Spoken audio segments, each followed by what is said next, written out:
Gracias le damos al Señor una vez más. Estamos aquí reunidos para escuchar su palabra, para adorarle, para bendecirle, aquel que vive por los siglos de los siglos sin fin. Les tiendo una cordial bienvenida a cada uno de los hermanos que estamos aquí presentes, principalmente a estos queridos hermanos, visitas que en esta mañana por primera vez nos acompañan. Que el Señor les bendiga y gracias por estar aquí con nosotros en esta mañana. También quiero extenderle una cordial bienvenida a aquellos hermanos que siempre a través de Facebook Live están conectados cada sábado escuchando la palabra de Dios. Gracias a Dios le damos por la tecnología. Me gozo mucho que durante las transmisiones de los últimos 28 días de este mes, Facebook me mandó una notificación de que hemos alcanzado 58.600 personas, para la gloria y la honra de Dios, a través de la predicación, a través de las cosas que posteamos en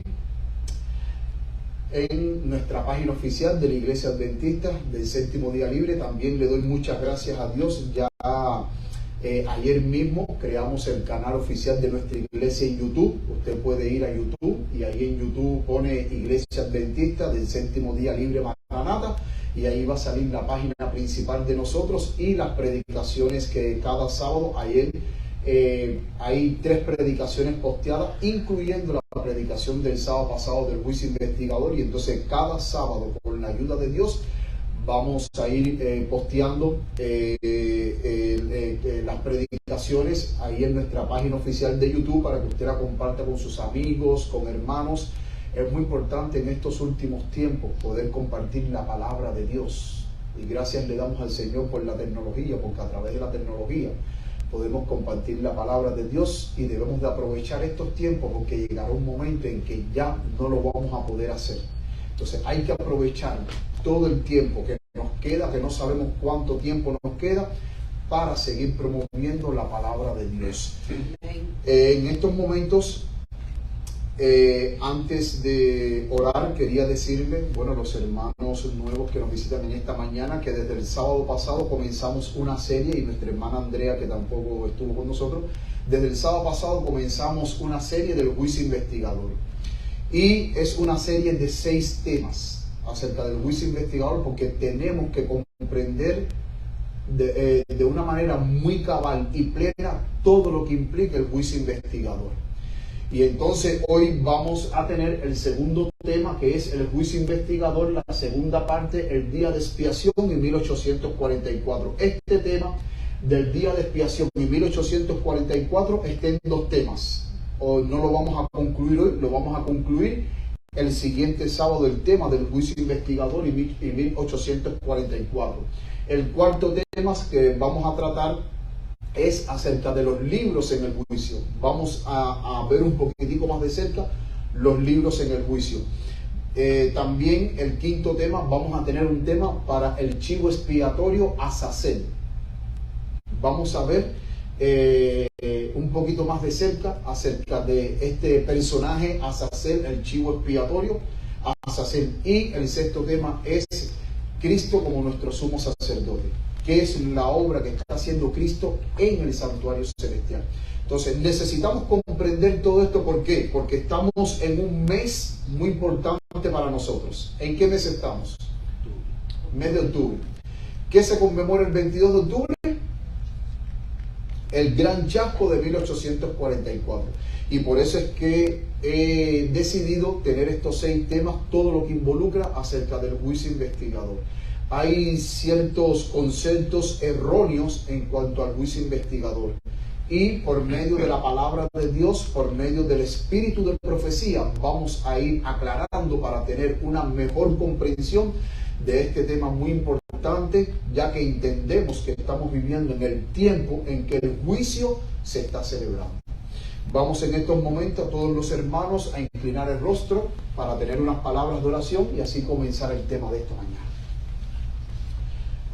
Querido Padre que estás en los cielos, Señor, en estos momentos me pongo en tus manos para que tú me guíes en el estudio de este tema tan importante que vamos a desarrollar. No quiero que sean mis palabras, Padre. No quiero que mis hermanos y todos aquellos hermanos a través de Facebook Live escuchen palabra de hombre. quiero que sea tu palabra la que nos hable hoy, Padre querido. Te ruego que un carbón encendido del altar pueda tocar mis labios, pueda purificarme, quitar mi pecado, para que así tú puedas hablar a través de mí y yo pueda ser usado por ti como instrumento para llevar tu palabra. Bendice a cada uno de mis hermanos presentes y abre nuestros corazones y nuestro entendimiento para entender este tema tan importante del juicio investigador. Ya que te lo imploramos en el nombre de Cristo Jesús. Amén. Amén. La semana pasada nosotros empezamos con el juicio investigador, primera parte. Y nuestro texto que nosotros habíamos escogido para desarrollar fue el texto de Apocalipsis 14:7, donde dice: temer a Dios y darle ¿qué cosa? Gloria.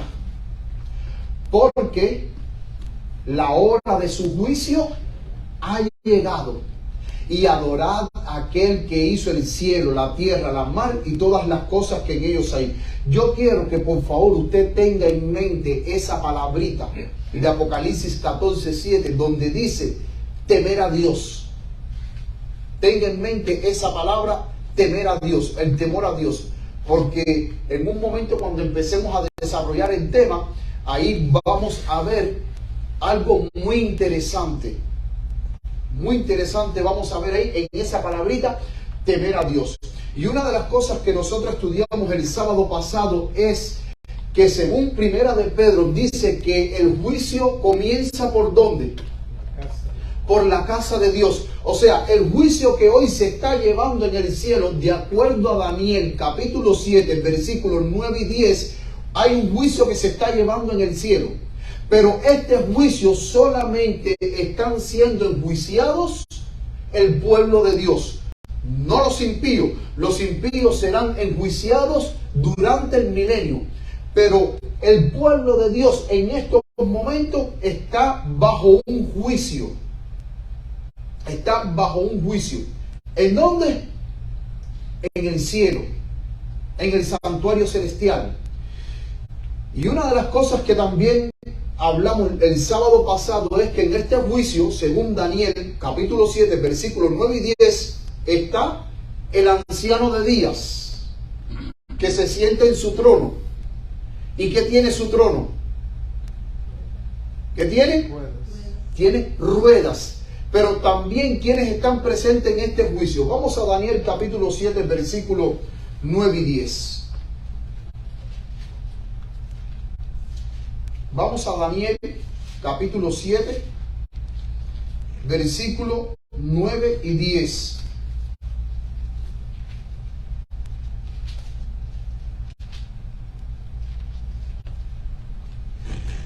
Daniel 7, versículo 9 y 10. Dice: estuve mirando hasta que fueron puestos unos tronos. Fíjense, no dice trono en singular, dice tronos en plural. Y el anciano de días se sentó, cuya vestidura era blanca como la nieve, y el cabello de su cabeza como lana pura. Su trono era como llama de fuego, y sus ruedas como fuego ardiente. Y dice el versículo 10: un río de fuego procedía y salía de delante de él, millares de millares le servían, y millones de millones asistían delante de él. Según Apocalipsis 5:1, ¿a qué se refiere estos millares de millares y millones de millones? Los ángeles de Dios. Dice: el juez se sentó y los libros fueron abiertos. Noten que no dice el libro fue abierto. Dice los libros fueron abiertos, plural. Significa que hay más de un libro en este juicio que fue abierto y que ahora el Padre, junto con los santos ángeles en pleno juicio, ellos van a revisar estos libros. Pero también el versículo 13 dice: miraba yo en la visión de la noche, y he aquí en las nubes del cielo uno como el Hijo del Hombre, que venía y llegó hasta el anciano de días, y le hicieron llegar delante de él. O sea, en este juicio está el Padre, está el Hijo ¿Y están quiénes? Los ángeles de Dios. Están involucrados en este juicio. Y en esta mañana yo quiero hablar acerca del día de expiación en 1844. ¿Por qué los adventistas del séptimo día hemos elegido la fecha de 1844 como el comienzo del juicio de Apocalipsis capítulo 14, versículos 6 y 7, en el mensaje del primer ángel que dice: la hora de su juicio ha llegado? Y hoy vamos a explicar el día de expiación. ¿Por qué? Porque para poder entender 1844, primero nosotros tenemos que entender el Yom Kippur, el día de la expiación, para poder entender el juicio en el reino de los cielos. Nosotros como adventistas del séptimo día creemos que el juicio comenzó en 1844 hasta 2022. ¿Cuántos años van? 178 años que el juicio se ha ido realizando. Ahora, quiero hacer otra pregunta. En este juicio, ¿por dónde de los justos comienza el juicio? Los ancianos. No, ¿por dónde? ¿Por los justos qué? Muertos. Por los justos muertos. O sea, el juicio comienza por los justos muertos y termina en los justos vivos. Ahora, la Biblia no da ninguna indicación cuándo es que termina el juicio, o sea, cuándo es que comienza el juicio de los vivos. Comienza el juicio de los muertos y termina con el juicio de los vivos. La Biblia no da detalle, vuelvo y repito, cuándo comenzó el juicio de los vivos. Hay mucha especulación. Yo recuerdo hace como 2 años más atrás que las personas especulaban que el juicio de los vivos comenzó en el 2015. Hermano, no se puede poner fecha porque la palabra de Dios y el espíritu de profecía es bien claro cuando dice que nadie sabe cuándo comienza el juicio de los vivos. Pero lo que sí podemos saber es cuándo es que el juicio termina. No sabemos la fecha exacta, pero lo que sí tenemos es que, de acuerdo, referencias en la Biblia, que cuando empiece a caer la primera plaga, después que se cierre la gracia, cuando comienza a caer la primera plaga, significa que ya el juicio concluyó. Porque este juicio que se está llevando a cabo, que es antes de la venida de Cristo Jesús, comenzó en 1844 y termina antes de la venida de Cristo Jesús. Recordemos que una vez que termine el ministerio sumo sacerdotal de Cristo Jesús en el reino de los cielos, se cierra la gracia, y una vez que se cierra la gracia, se comienzan a derramar las 7 plagas de Dios. Estas plagas es para los impíos, no para el pueblo de Dios, porque el pueblo de Dios va a estar sellado. Pero ya una vez que empiece a caer la primera plaga, ya podemos decir que el juicio concluyó. No tenemos fecha cuándo va a concluir el juicio, pero sí la referencia de la caída de la primera plaga, podemos decir con certeza que ya el juicio ya concluyó. Ahora, vamos a ver un poco más de cerca el día de expiación en 1844.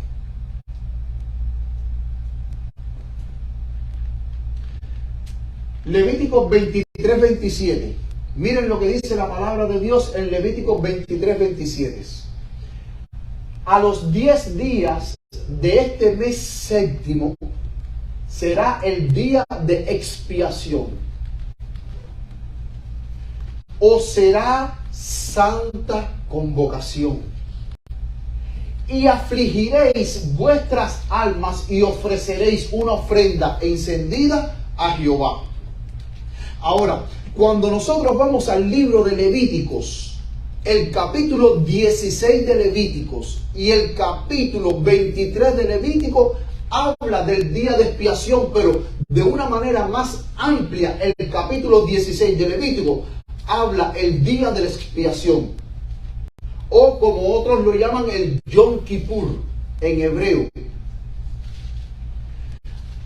Es muy interesante que, de acuerdo a los eruditos hebreos y a los eruditos protestantes, en el libro de Levítico El capítulo más importante del libro de Levítico es el capítulo 16. Es el capítulo más importante. Levítico 16. Cuando nosotros vamos al santuario y vamos a dar un repaso al santuario, cuando nosotros vamos a la palabra de Dios, recordemos que el propósito de Dios, según Éxodo 25:8, vamos a buscar Éxodo 25:8. Éxodo 25:8.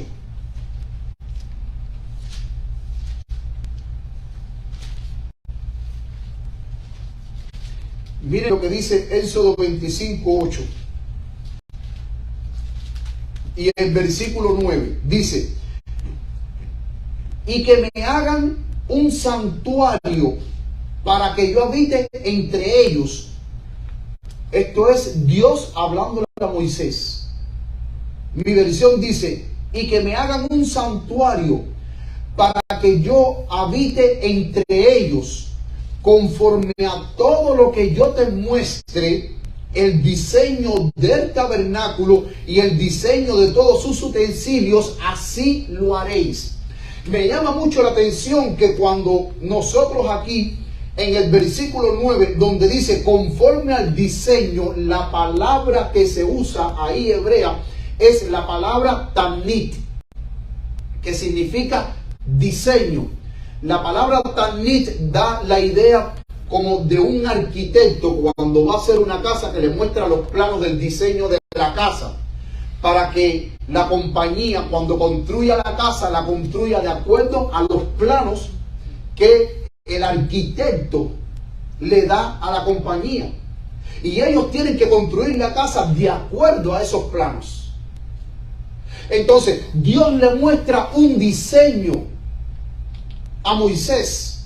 Le dice: ¿tú vas a construir un santuario? Sí, pero tú lo vas a construir de acuerdo al diseño que yo te voy a mostrar, junto con el diseño de los utensilios que iban en el santuario. La pregunta es: ¿qué diseño fue el que le mostró Dios a Moisés? ¿Alguien sabe? El santuario celestial. Si nosotros vamos ahí a Hebreos capítulo 8, versículo 1 y 2, en Hebreos capítulo 8, versículo 1 y 2, miren lo que dice la palabra de Dios. Hebreos 8, 1 y 2.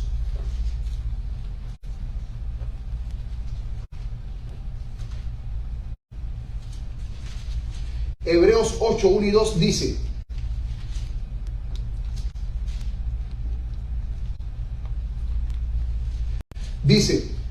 así que la suma de lo que hemos dicho es: tenemos tal sumo sacerdote, el cual está sentado a la diestra del trono de la majestad en los cielos, ministro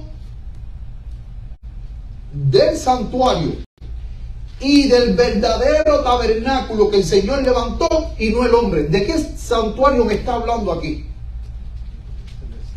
Vamos a seguir leyendo ahora en el versículo 5 del mismo capítulo 8. Dice, hablando el apóstol Pablo acerca del diseño del santuario, en el versículo 5 dice: los cuales sirven de ejemplo, o sea, hablando del santuario que Dios le dijo a Moisés que construyera, dice: los cuales sirven de ejemplo y sombra de las cosas celestiales, como fue advertido por Dios a Moisés cuando estaba por comenzar el tabernáculo. Mira, dice, haz todas las cosas conforme al modelo que te ha sido mostrado en el monte. Vamos a leer otro versículo más para confirmar esto. Salmo 46, 4. Salmo 46, 4. Miren lo que dice el Salmo 46, 4.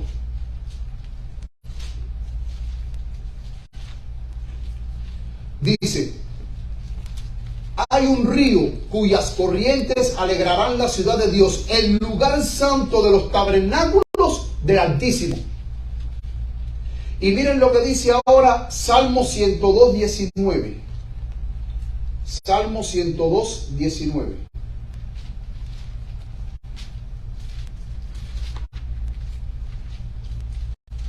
Salmo 102, 19 dice: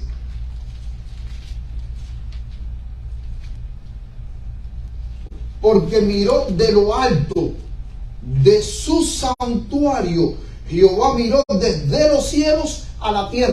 Entonces, aquí se está hablando del santuario celestial. Entonces, el diseño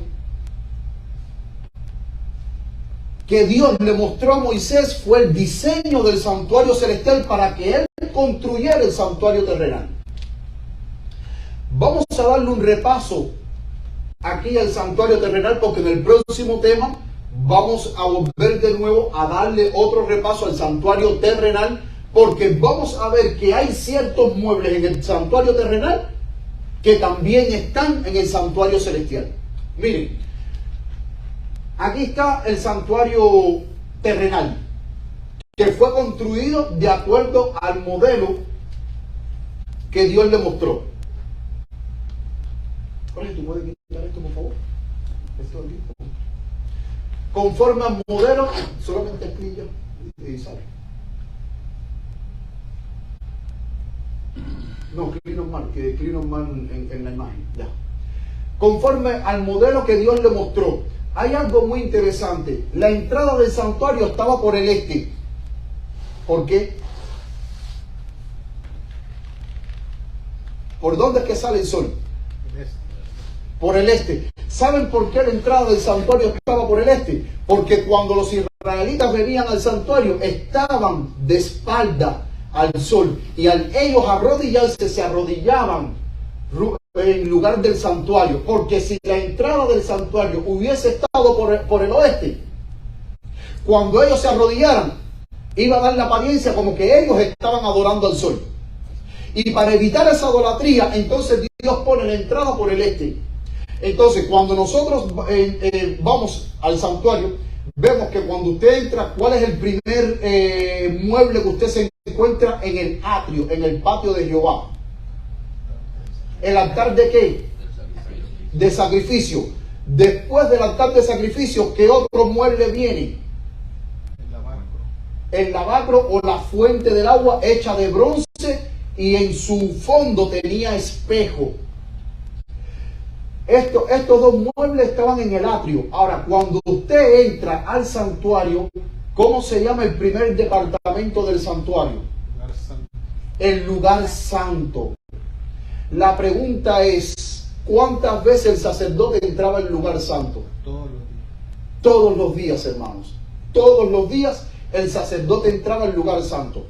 Cuando usted entra al lugar santo, en la parte norte, a su mano derecha, estaba la mesa con los panes de la proposición.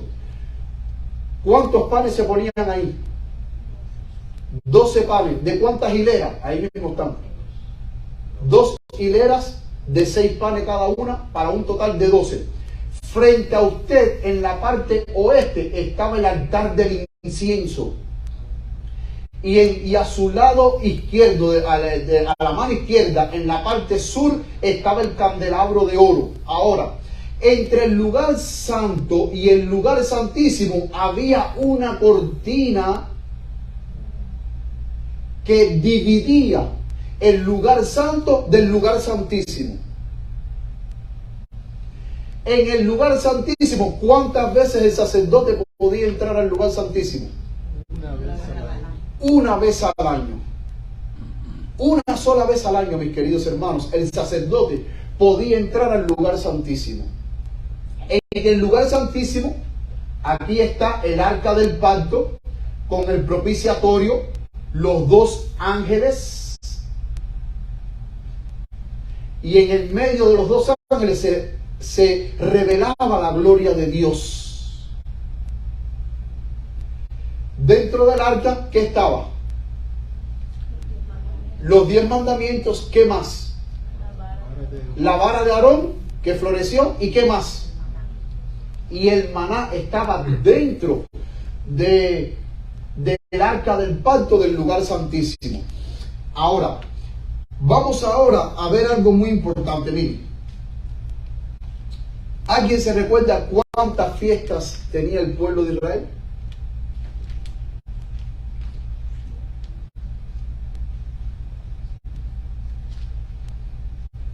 Miren, según el calendario hebreo, en el mes de Nisan, que viene de marzo a abril, habían 3 fiestas. La fiesta de la Pascua, según Levítico 23:5, los panes sin levadura, Levítico 23:6, las primicias, Levítico 23:7, y Pentecostés, Levítico 23 del 9 al 16. Ahora, en el mes de Nisan, de marzo a abril, eran estas 3 fiestas: Pascua, panes sin levadura y primicias. Y en el mes de Chiván, que es de mayo a junio, el Pentecostés. Y en el 7º mes, que viene de septiembre a octubre, estas 3 fiestas, estas 4 fiestas, eran fiestas de primavera. Y estas 3 fiestas, la fiesta de las trompetas, llamada Rosh Hashanah o Yom Teruah, junto con el Yom Kippur, el día de expiación, y la fiesta de los tabernáculos, eran fiestas de otoño, que eran que va desde el mes de septiembre hasta el mes de octubre, en el 7º mes, llamado el 7º mes, según el calendario judío, el mes de Tishri. Es interesante que el 7º mes era el mes para el comienzo del nuevo año del calendario judío. Era el comienzo del nuevo año según el calendario judío. La fiesta de Hanukkah es entre noviembre y diciembre. Esta fue la fiesta que se instituyó según Juan 10, 22 y 23, porque recordemos, haciendo un poco de historia, que Antíoco Epífanes profanó el templo de Dios, el santuario de Dios, sacrificando una cerda. Y eso fue lo que produjo la revuelta de los macabeos. Y una vez que expulsaron a Antíoco Epífanes de Jerusalén, ellos reconsagraron el templo e instituyeron la fiesta de Hanukkah, la dedicación.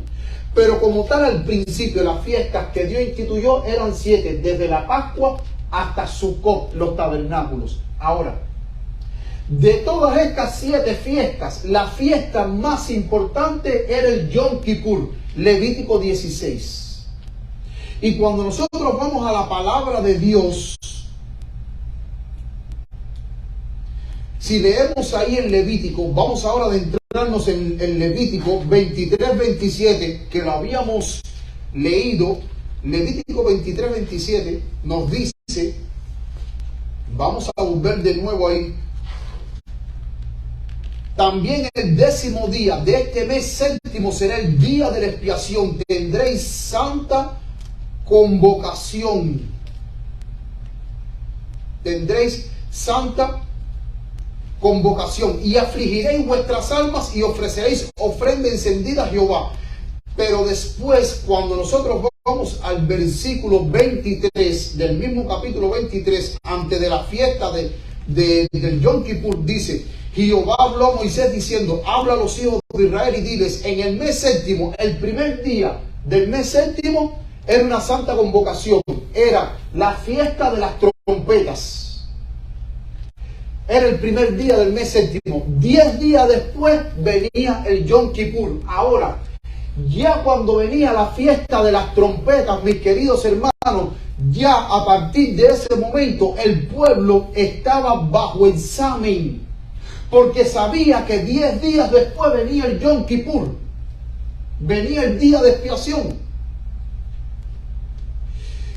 Y es interesante que en el día de expiación, esos 10 días, entre el primer día de la fiesta de las trompetas y la fiesta del Yom Kippur, el día de expiación, esos 10 días, ¿saben cómo le llamaban los judíos a esos 10 días?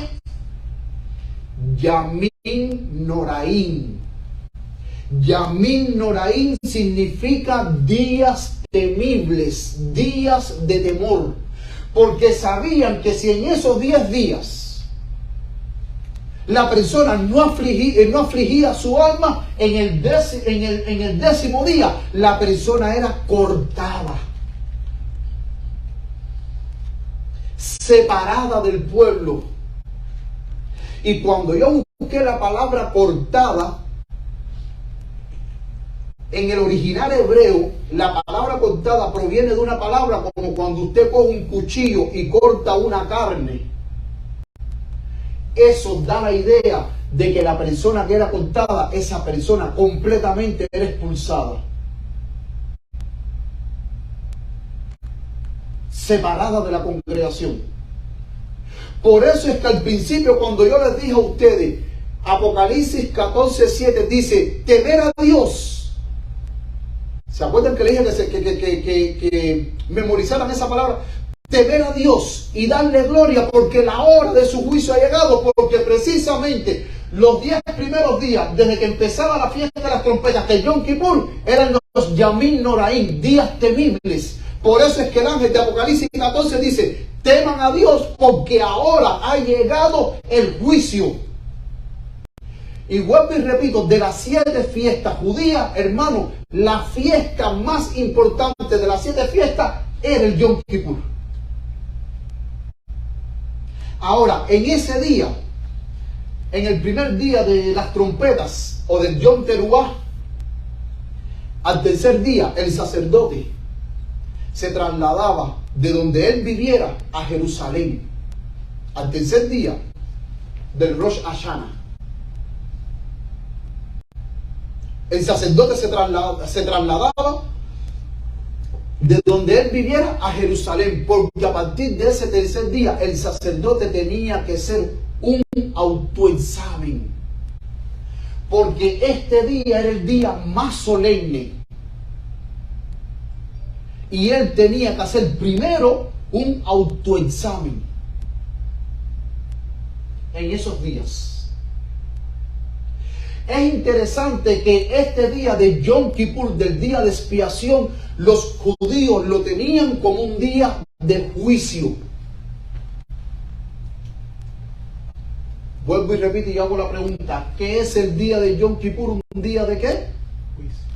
De juicio. Miren lo que dice aquí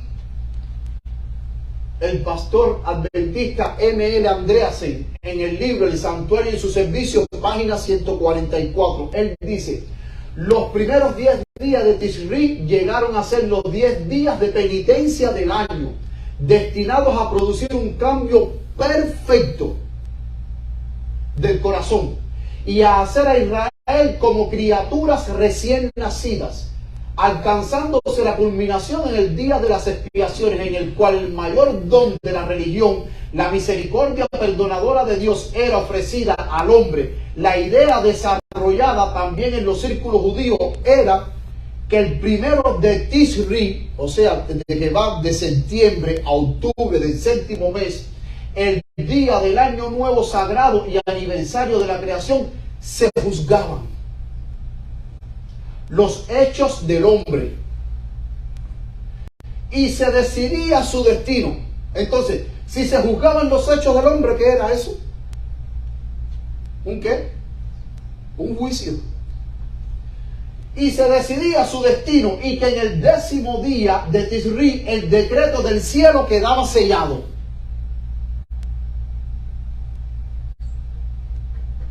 En el 10º día el decreto del cielo quedaba sellado. O te salvas o te pierdes. Ahí se decidía.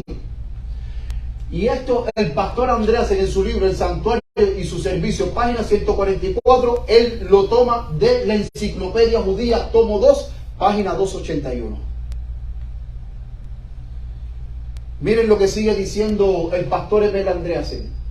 Ahora el Santuario y su Servicio, página 144, dice: esto es también sacado, él lo toma de la Enciclopedia Judía del tomo 2. Miren cómo los judíos consideraban el día de expiación. Dios sentado en su trono para juzgar ¿qué? Al mundo, siendo al mismo tiempo juez, intercesor, experto y testigo. Abre el libro de registros. Según Daniel capítulo 7, versículo 10, ¿qué es lo que hay en el cielo? Dice que los libros fueron abiertos. Abre el libro de registro. Este es leído y se encuentra en él la firma de cada hombre. Suena la gran trompeta, se oye una queda vocecita. Los ángeles se estremecen diciendo: este es el día del juicio, porque sus mismos ministros no son puros delante de Dios. Por eso es que al tercer día de las trompetas, el sumo sacerdote se trasladaba donde quiera que él viviera, a Jerusalén, y a partir de ese día el sumo sacerdote tenía que abstenerse. Es más, según la tradición judía, los 10 días entre la fiesta de las trompetas y el día de expiación, era como era Santa Convocación, eran 10 días de ayuno y de abstinencia sexual. ¿Por qué? Porque esos 10 días eran días de autoexamen. Eran días de autoexamen.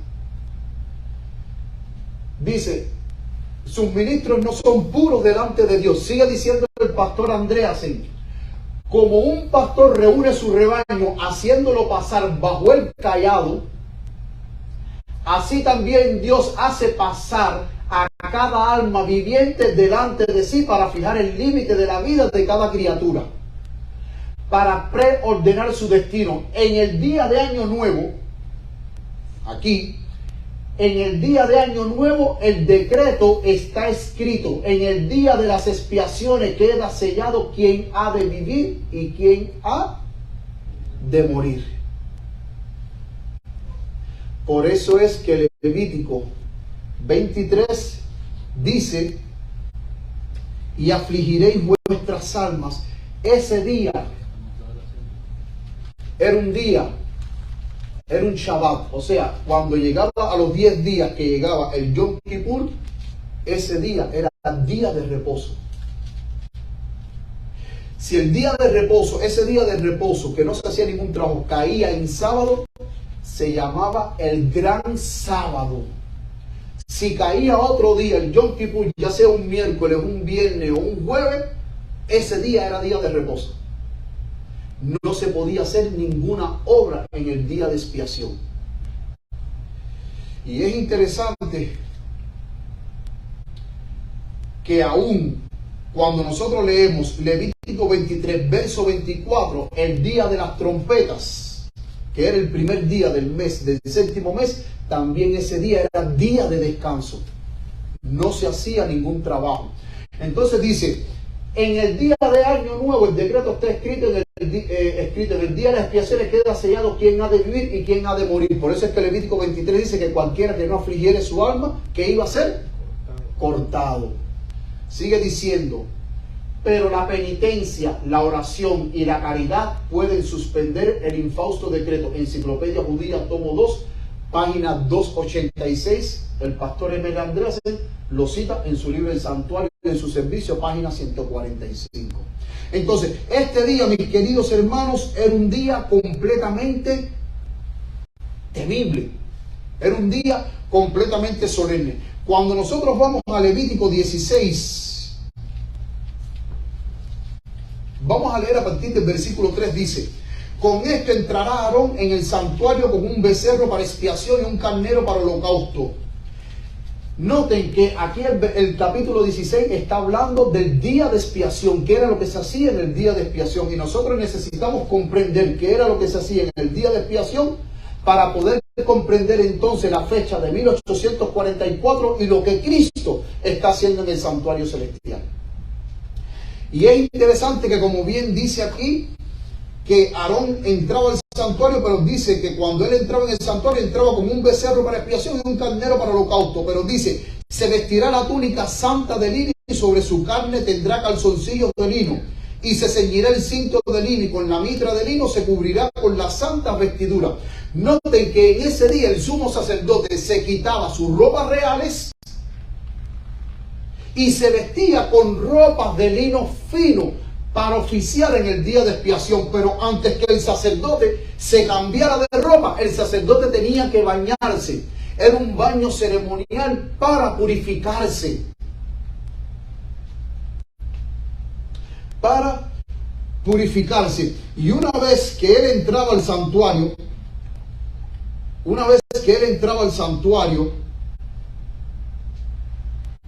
noten que la palabra de Dios dice en el versículo 6, y Aarón ofrecerá el becerro de la expiación que es suyo y hará la reconciliación por sí y por su casa. ¿Quién era el que primero tenía que hacer expiación por sus pecados? El sumo sacerdote, antes de hacer la expiación por el pueblo. Y esta idea se repite en el versículo 11 del mismo capítulo, cuando dice: y hará llegar a Aarón el becerro que era suyo para expiación, y hará la reconciliación por sí y por su casa, y degollará en expiación el becerro que es suyo.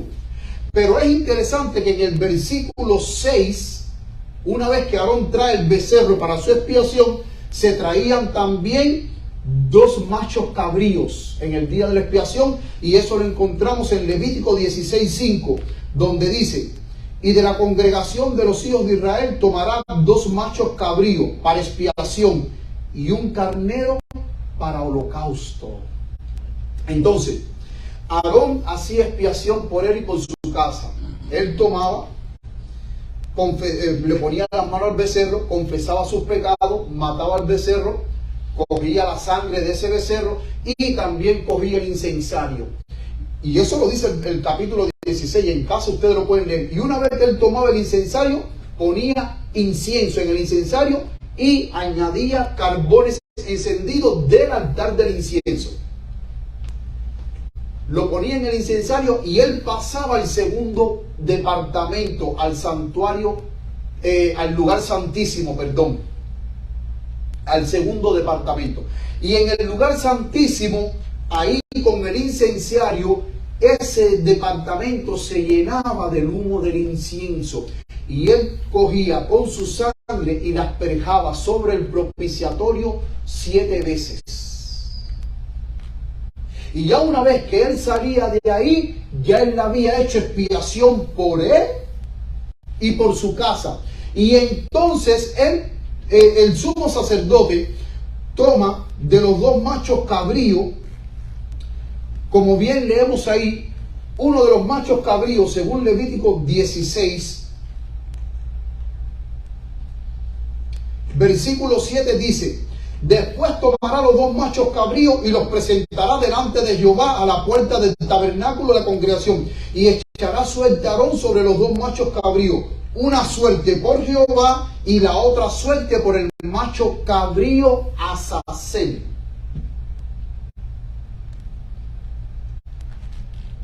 Habían 2 machos cabríos, pero se tenía que echar suerte.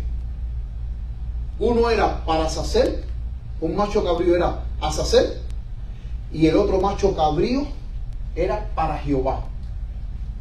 Y como bien había dicho en uno de los temas más adelante, vamos a ver un poco más de cerca ese macho cabrío Azazel.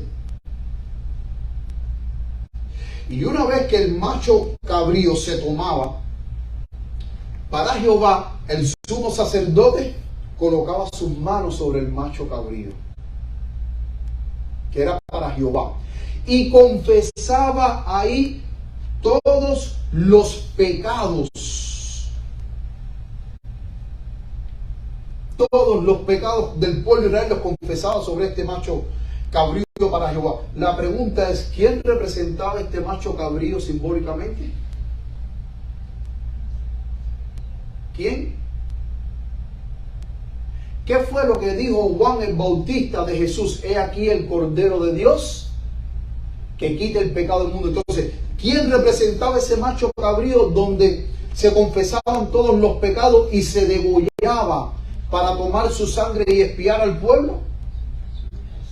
Cristo Jesús. Cristo Jesús. Una vez que se degollaba ese macho cabrío, esa sangre se llevaba al interior del velo, al segundo departamento. Miren, vamos a leerlo ahí en el versículo 15. Dice: después degollará en expiación el macho cabrío expiatorio, para expiar el pecado que era por el pueblo, y meterá la sangre de él del velo adentro, y hará de su sangre como hizo de la sangre del becerro, y le esparcirá sobre el propiciatorio y delante del propiciatorio. Vamos a ir un momentico atrás. Cuando el sumo sacerdote entraba aquí al lugar santísimo, la sangre del macho cabrío que se había echado por suerte para Jehová, él tenía que asperjar esa sangre aquí, miren, sobre esta tapa donde están estos dos ángeles que fueron labrados a martillo y que son de oro. Esta tapa que cubría el arca del pacto, sobre ahí tenía que asperjar la sangre, pero también dice el versículo 15 que esparcirá sobre el propiciatorio y delante del propiciatorio la sangre, para poder hacer expiación. Y el versículo 16 dice, y hará expiación por el santuario, por las inmundicias de los hijos de Israel, y por sus rebeliones, y por todos sus pecados. De la misma manera hará también al tabernáculo de la congregación, el cual reside entre ellos en medio de sus inmundicias. Y entonces el versículo 18, una vez que él asperjaba esa sangre sobre el propiciatorio, el sumo sacerdote salía y dice, y saldrá al altar que está delante de Jehová, versículo 18, y lo espiará. Y lo espiará, y tomará de la sangre del becerro y de la sangre del macho cabrío expiatorio, y la pondrá sobre los cuernos del altar alrededor, y esparcirá sobre él de la sangre con su dedo 7 veces, y lo limpiará, y lo santificará de las inmundicias de los hijos de Israel. Y una vez que ya se asperjaba aquí la sangre, según el versículo 18, entonces él tenía que asperjar la sangre aquí en el altar del sacrificio, porque el altar del sacrificio era el único altar que tenía los 4 cuernos, y tenía que untar sangre sobre los 4 cuernos y esparcir la sangre sobre el altar, porque ahí era donde se sacrificaba la víctima. Es interesante que el santuario terrenal ofrece el plan de salvación. Miren, aquí en la parte del atrio está lo que se llama la justificación por la fe, el atrio. El lugar santo se llama lo que es la santificación. La justificación y la santificación van de la mano, van juntos. Justificación aquí en el atrio, santificación en el lugar santo y glorificación en el lugar santísimo, porque la finalidad de la santidad, ¿cuál es? Es poder ver a Dios cara a cara. ¿Qué dice el libro de Hebreos? ¿Qué dice el libro de Hebreos? Procurar la santidad, sin la cual nadie verá al Señor. Aquí en el santuario terrenal estaba el plan de salvación, pero en símbolos. El evangelio aquí en símbolos. El plan de salvación, mis queridos hermanos. Entonces, una vez que el sumo sacerdote asperjaba la sangre en la puerta del atrio, el otro macho cabrío, que es Azazel, que quedaba vivo, se imponía las manos sobre este macho cabrío, después que el santuario estaba completamente limpio de las inmundicias. Se ponía la mano sobre el macho cabrío que era para Azazel. Se confesaba todos los pecados sobre ese macho cabrío. Y ese macho cabrío era llevado al desierto por un hombre designado. Y una vez que ese macho cabrío era llevado al desierto, era dejado ahí en el desierto, y el hombre designado que llevaba ese macho cabrío, cuando volvía al campamento, tenía que quitarse la ropa y lavarse. O sea, bañarse. Al igual que el sumo sacerdote, una vez que terminaba la expiación completa, todo el ritual, Aarón, que en aquel entonces era el sumo sacerdote, se quitaba sus ropas de lino fino, se bañaba y después se ponía sus ropas reales de sacerdotes. Escuchen bien, es muy importante este cambio de ropa, porque más adelante en el 6º tema, cuando hablemos acerca de Cristo Jesús como sumo sacerdote, también en el santuario celestial hay un cambio de ropa. Por eso es que nosotros tenemos que entender el día de expiación, el ritual que se hacía en el santuario terrenal, para entonces poder entender 1844 y entender el juicio, el día de juicio, la expiación, el día de expiación que comenzó en 1844. Pero si nosotros no entendemos el santuario terrenal, la fiesta del Yom Kippur, no vamos a poder entender entonces el comienzo del juicio de 1844. Miren lo que dice el pastor John Nevius Andrews en su libro El juicio, sus eventos y su orden, en la página 42.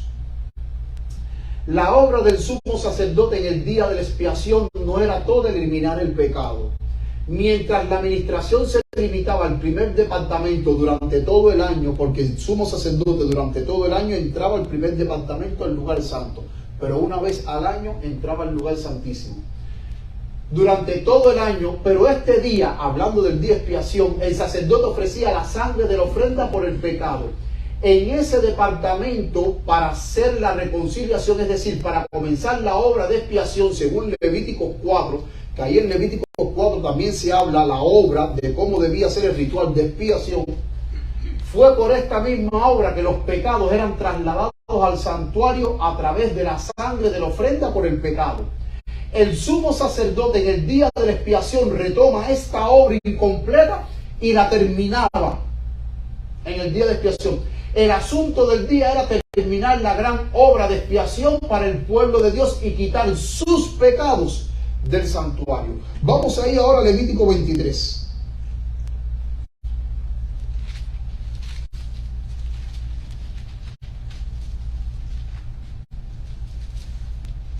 Levítico 23.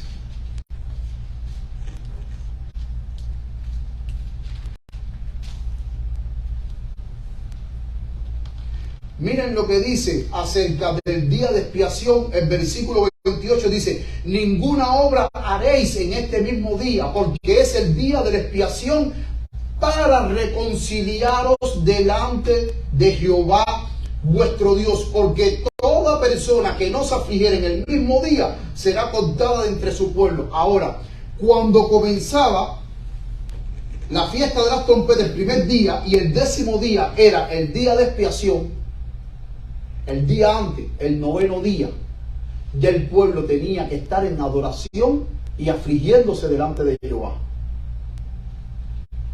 Ya el pueblo tenía que estar en adoración y delante de Jehová. Dice el versículo 30: y cualquiera persona que hiciere obra alguna en este mismo día, yo destruiré a la tal persona de entre su pueblo, porque ese día era un día santo que no se podía hacer ninguna obra.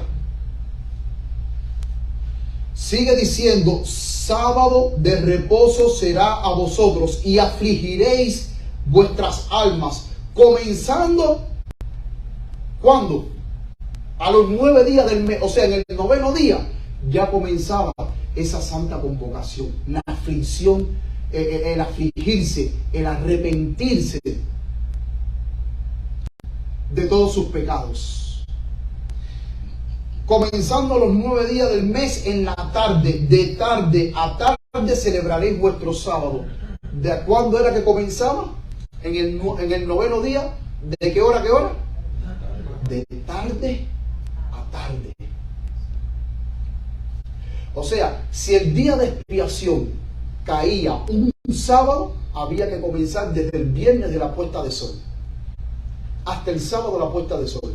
Si el día de expiación caía un miércoles, desde el día antes, desde el martes, la puesta de sol, hasta el miércoles, la puesta de sol, todo el mundo tenía que estar en completa contrición, afligiendo sus almas delante de Dios.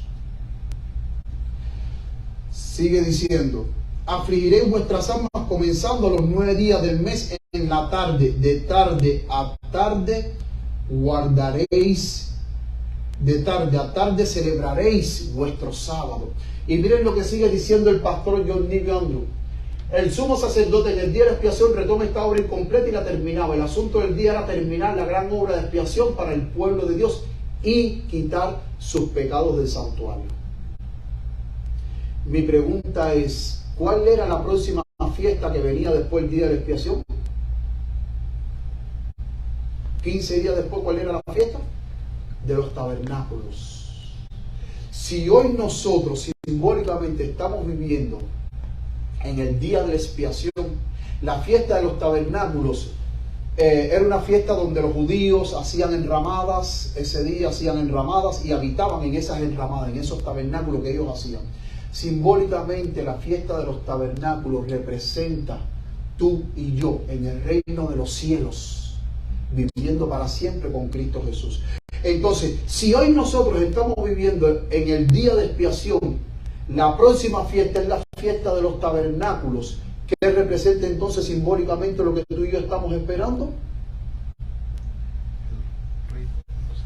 La venida de Cristo Jesús en gloria y majestad para vivir con Él en el reino de los cielos. Por 1000 años, porque después de los 1000 años viviremos aquí en la tierra. Entonces, es muy importante entender, mis queridos hermanos, esta fiesta. ¿Por qué es muy importante entender esta fiesta? Porque cuando nosotros vamos a Daniel capítulo 8, versículo 14, y eso lo vamos a tratar un poquito más de cerca en el próximo tema, dice que hasta 2300 tardes y mañana, ¿sí o no? Vamos a buscar Daniel 8:14. Vamos a buscar Daniel 8:14.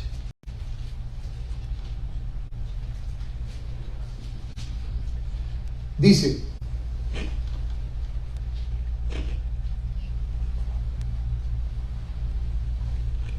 hasta 2300 tardes y mañana. Vamos a leerlo ahí. Y él me dijo, hasta 2300 tardes y mañana, y el santuario será purificado. Vuelvo y pregunto, ¿en qué fiesta se purificaba el santuario? ¿De todas las inmundicias? ¿En qué? En el día del Yom Kippur, en el día de expiación, en el día que se purificaba el santuario. Daniel, nosotros en profecías entendemos, y eso lo vamos a ver en el próximo tema, día por año. Comenzando desde el 457, con el decreto de Artajerjes para la reconstrucción de Jerusalén, que fue en el momento, y eso lo vamos a ver más adelante con la profecía de las 70 semanas, el por qué nosotros hemos determinado, o sea, de acuerdo a la palabra de Dios, el 457, si las 2300 tardes y mañana, son simbólicos que representan 2300 años del 457, ¿hasta dónde nos lleva? 1840. ¿Hasta dónde nos lleva? 1844. Por eso es que cuando dice luego el santuario será purificado, era porque en la única fiesta que se purificaba el santuario en el día de expiación. Y quizás usted diga, bueno pastor, ¿y por qué no el santuario terrenal? Porque recordemos que en el año 70 el santuario fue destruido por los romanos. Cuando Tito invadió Jerusalén con sus tropas romanas, ellos destruyeron el santuario. Por eso es que como adventistas entendemos que cuando dice hasta 2300 tardes y mañana, luego el santuario será purificado, es por eso que entendemos que el único día en que el santuario se purificaba era en el día de Yom Kippur. Y como nosotros hemos entendido que el Yom Kippur o el día de expiación era un día de juicio, por eso es que entendemos que Apocalipsis 14, versículos 6 y 7, el mensaje del primer ángel que anuncia la hora de su juicio, empezó a partir de 1844. Y eso lo vamos a ver un poco más de cerca en el próximo tema. Dice 2 de Corintios 5:10. Vamos a 2 de Corintios 5:10.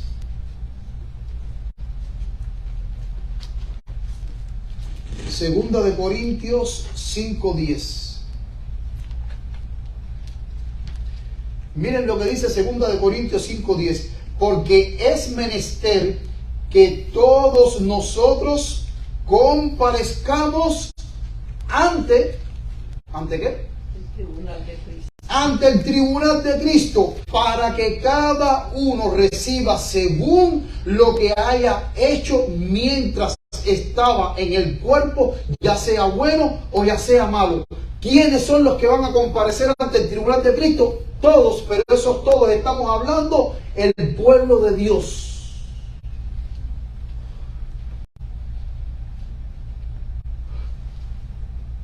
Yo no sé cuándo es que mi nombre pasará por el tribunal en el reino de los cielos.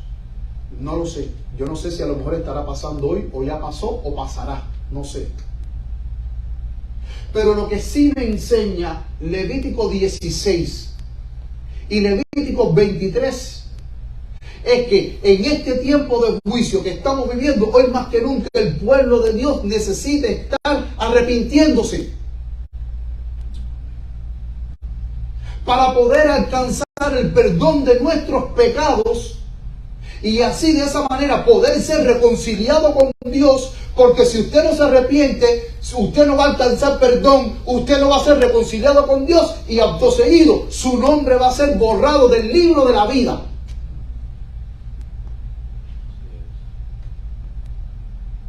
Y si su nombre es borrado del libro de la vida, entonces ya para usted no hay más salvación. Y cuando nosotros vamos a Apocalipsis capítulo 3 versículo 14, la séptima iglesia, que nosotros como adventistas, según el método historicista, entendemos que las 7 iglesias son los periodos que ha pasado cada una de las iglesias a través de todas las edades. ¿Qué iglesia nos representa a nosotros como adventistas? La Odisea. ¿Y qué significa la Odisea? El pueblo que está en juicio. El pueblo que está en juicio o el pueblo que es juzgado. Y como adventistas del séptimo día entendemos que la iglesia, la Odisea, empezó durante el periodo de 1844, cuando se sonó la séptima trompeta en 1844. Nosotros estamos viviendo bajo el juicio de Dios. Estamos siendo juzgados. Y mis queridos hermanos, si para los judíos ellos entendían que esos 10 días de juicio, entre el primer día de Yom Teruah o Rosh Hashanah hasta el 10º día, que era el Yom Kippur, si esos 10 días ellos lo llamaban Yamim Noraim, días temibles o días terribles, cuán terrible no debe ser estos días en los cuales nosotros estamos viviendo, que nuestros nombres están siendo juzgados en el reino de los cielos.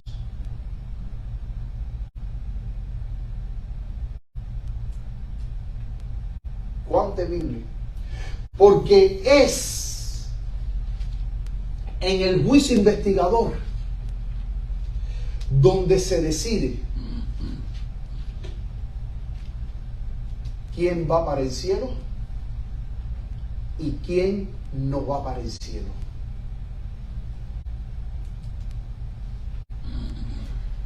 Se decide quién va para el cielo y quién no va para el cielo. Y vuelvo y repito, desde 1844 hasta la fecha, llevamos 178 años. Es interesante que el 22 de octubre, en este mes de octubre, cae sábado. ¿A cuánto estamos hoy? ¿Y el próximo sábado? 22 de octubre. Mis queridos hermanos, quiera Dios de que nosotros, en estos tiempos solemnes que estamos viviendo, podamos buscar a Dios de todo corazón. Podamos afligirnos podamos arrepentirnos de todo corazón, podamos buscar a Dios como nunca antes, porque el destino de nosotros está en juego. Está en juego, hermanos. Y qué triste es de que yo haya estado en la iglesia, lleve 2 años en la iglesia, 5 años en la iglesia, 10 años, 20, 30, 50, 60, 100 años en la iglesia, y que al final Dios me diga: no conozco.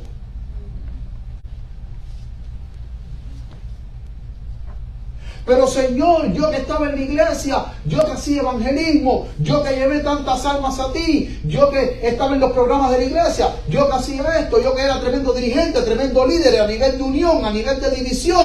Pero el Señor Jesús va a decir: no os conozco.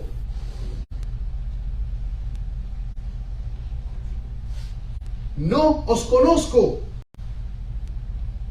Porque como bien habíamos hablado en la lección de escuela sabática, el pueblo, ¿cuál es el carácter del pueblo que va a estar en el reino de los cielos? Un pueblo justo, con el carácter de Cristo Jesús. Y si hoy nosotros no nos estamos arrepintiendo de todos nuestros pecados, para que Jesús borre todos nuestros pecados y nos perdones, mis queridos hermanos, no vamos a ser sellados. No vamos a recibir la lluvia tardía y por consiguiente estaremos perdidos.